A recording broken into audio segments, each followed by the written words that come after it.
Qween! You were still living as a lady. You were I know no one's ever referred to you as a lady. It makes you seem like you have a clutch. Like, wait. Like, well, hello. Like, wait a second.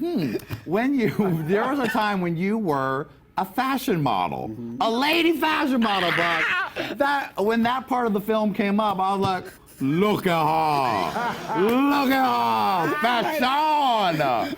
You were giving some dykey, beautiful, short hair model realness.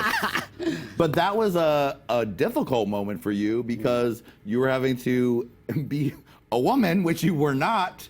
And that led you into a really rough area with drugs and alcohol and a lot of darkness in your life. A lot of darkness. I mean, I don't even know why I was doing it. Oh, I know why. Drugs and alcohol. Right. Yeah. I mean, it's basically laid out for you. Oh, if you're a fashion model, I mean, they don't want you to that's eat. a problem. They don't want you to eat. No. They're like, just do that. Like, keep doing that. Now, dance real pretty. Look good for the camera. So that led to, that plus all the emotional trauma that where you're trying to figure out who you are. You're like, am I a lesbian? What's going on? Am I bisexual? All those things. That must have led you to a very dark place. I just crashed. I became homeless after that because I couldn't even deal with being in London and doing this and like showing up for my castings and everyone looking at me. And again, like the gynecologist, I'd show up in my suits at these, casting calls and they would be like, you're in the wrong room. And I'm like, actually, I'm not really in the wrong room. I mean, because it was in the 80s when I did that. Before, I was one of the very first androgynous models.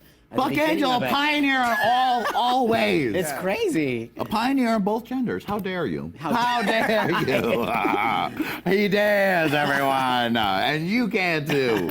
But then you cleaned your shit up, right? Yes, I did. You got sober. What was that moment?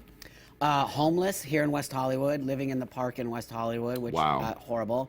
And doing tricks on the street as a little boy. Wow. Totally wearing like a little baseball cap and baggy pants and baggy t-shirt. And it just like all of a sudden one day a guy pulled up and he looks at me, he's like, hey, hey. And I'm like, hey. And then I clicked because that's what alcoholics do. They know how to make money. And I was like, oh, and his cock was out and he was just like rubbing it. And I'm like, okay, $20. Wow. So I would get in the car, jack them off, they give me $20, and that's how I started totally buying my crack. Wow. Crazy. That is a moment. Talk about darkness. The black party seems like the white party compared to that. Totally. That's some serious darkness, Lady Red. Ooh, bitch. Yeah. That's a ooh, bitch moment. Yeah. But then was there one light bulb moment where you're like, this is, it's rock bottom? When I went home with a trick, which you never do that, but I was, high on coke, and I went to his house, and he said to me immediately, I know you're a woman. And I was like, immediately, everything, just what we were talking about earlier, and I was like, I'm screwed right now. And he said, I'm gonna fuck you. That's what he said to me, and I was like, what?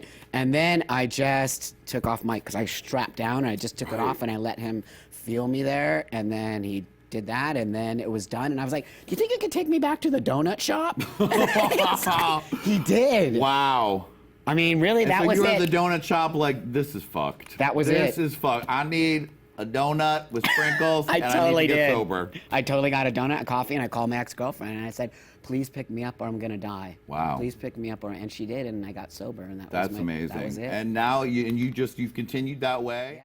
Hey, hey, hey, hey, hey, hey, Qween.